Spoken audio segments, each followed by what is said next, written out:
देवता और असुर प्राचीन काल की बात है। उस समय आकाश बहुत नीचे था, इतना नीचे कि स्वर्ग के देवता और पृथ्वी के मनुष्य आपस में बातचीत कर लेते थे। देवों और मनुष्य में विवाह संबंध भी होते थे। उसी काल में असुर नाम का एक व्यक्ति था। वह देवों के सेवक की पुत्री से प्यार करता था। इस कारण सभी देव उसकी हंसी उड़ाते थे। एक दिन असुर ने देवपुत्रों से पूछा कि आज गर्मी होगी या वर्षा। देवपुत्रों ने कहा कि आज गर्मी पड़ेगी। यह सुनकर वह अपने खेत पर काम करने चला गया, लेकिन गर्मी के बजाय बहुत तेज बारिश हुई। असुर को बुरा लगा, तब भी वह देवपुत्रों से कुछ नहीं बोला। उसने दूसरे दिन फिर मौसम के बारे में पूछा। देवपुत्रों ने बताया कि आज वर्षा होगी। असुर उन पर विश्वास करके खेत पर चला गया, किंतु उस दिन बहुत तेज गर्मी पड़ी। अब असुर समझ गया कि देवपुत्र उसे मूर्ख बना रहे हैं। वह बहुत क्रोधित हुआ और बदला लेने का विचार करने लगा।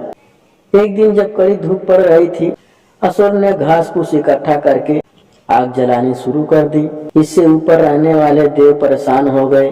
वे असुर से बोले, तुम आग मत जलाओ, हम लोग धुएं और गर्मी से मरे जा रहे हैं। असुर ने उत्तर दिया, तुम लोग मनुष्यों को मूर्ख बनाते हो, इसीलिए मैं आग जलाना बंद नहीं करूंगा। तुम लोग जो चाहो करो। असुर के उत्तर से नाराज होकर सभी देवता ऊपर उड़ गए। तब से आकाश और स्वर्ग धरती से बहुत दूर हो गए। नाराज देवताओं ने कई वर्ष तक पृथ्वी पर पानी नहीं बरसाया। इससे असुर का बुरा हाल हो गया। एक दिन उसके यहाँ खाना पकाने लिए तक का पानी नहीं था। वह दूर दूर तक पानी की खोज में गया, किंतु सभी नदी नाले और तालाब सूख गए थे। वह निराश होकर घर की ओर लौटने लगा। तभी उसने देखा कि उसके मुर्गे के पंख पानी से भीगे हुए हैं। अगले दिन वह छिपकर मुर्गे के पीछे गया। मुर्गा एक तालाब पर पहुंचा और नहाने लगा। असुर यह देखकर बहुत खुश हुआ। उसने पानी भरा और घर आकर खाना बनाया। अब वह प्रतिदिन ऐसा करने लगा। यह सूचना देवपुत्रियों को मिल गई। उन्होंने उस तालाब के चारों ओर जाल लगा दिया। अगले दिन जब असुर पानी भरने पहुंचा तो जाल में फंस गया। देवपुत्रियों ने उसे स्वर्ग में खींच लिया। वे उसे देवताओं के राजा के पास ले गई। राजा ने देखा कि असुर बहुत कमजोर हो गया है, अतः उसने आदेश दिया कि इसे अच्छी अच्छी चीजें खिलाई जाए। असुर को अच्छा भोजन मिलने लगा। वह जल्दी ही हष्ट-पुष्ट हो गया। थोड़े दिनों बाद अहोबा नामक त्योहार आया। स्वर्ग के सभी लोग लकड़ियां काटने जंगल चले गए। असुर वहीं रह गया। जब उसका मन नहीं लगा तो वह घूमने निकल पड़ा। वह एक बुढ़िया के घर पहुंचा। बुढ़िया ने उससे पूछा, बेटा तुम कौन हो? असुर ने उत्तर दिया कि वह धरती का रहने वाला है और उसे देवपुत्रियों ने स्वर्ग में खींच लिया है। बुढ़िया समझ गई कि उसकी जान की खैर नहीं है, क्योंकि यहोवा के दिन उसकी बलि दी जाएगी। उसे असुर पर बहुत दया आई।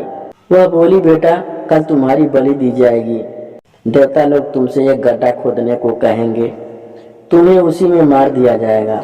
यदि तुम बचना चाहते हो तो 2 गड्ढा खोदना। उसके बाद जब देवता लोग तुमसे गड्ढे में जाने के लिए कहें तो तुम उनसे आटा, एक नली, एक चाकू मांगना।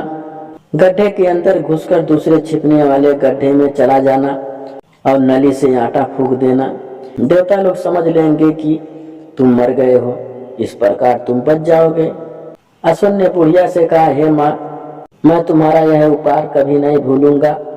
इसके बाद वह लौट गया। अगले दिन जब देवताओं ने उसे गड्ढा खोदने के लिए कहा तो उसने बुढ़िया के कहे अनुसार 2 गड्ढे खोदे। फिर जब उसे गड्ढे में उतरने के लिए कहा गया तब उसने ठीक वैसा ही किया जैसा कि बुढ़िया ने बताया था। नली से आटा फूंक दिए जाने के कारण देवताओं ने उसे मृत समझ लिया और सभी देवता अपने अपने घर लौट आए। इधर असुर रात के समय गड्ढे से बाहर निकल आया। वह सीधा बुढ़िया के घर पहुंचा। बुढ़िया उसे देखकर प्रसन्न हुई। असुर को बुढ़िया के घर ही अपनी प्रेमिका मिल गई। दोनों प्रेमी प्रेमिका खुश हो गए। उसके बाद असुर अपनी प्रेमिका के साथ पृथ्वी पर लौट आने का उपाय सोचने लगा। उसने पंछियों को बुलाया और कहा, तुम लोग हम दोनों को पृथ्वी पर पहुंचा दो, वहां मैं अपने खेत में बीज बोऊंगा। जब फसल पकेगी तो सबसे पहले तुमको खाने के लिए दूंगा। पंछी तैयार हो गई। वे असुर और उसकी प्रेमिका को पंखों पर बैठाकर पृथ्वी तक ले आई। अब असुर के खेत में फसल पकी तो सबसे पहले पंछियों ने खाई। तभी से आज तक फसल का दाना सबसे पहले पंछी ही चुगती हैं। असुर जीवन भर अपनी प्रेमिका के साथ सुखपूर्वक रहा।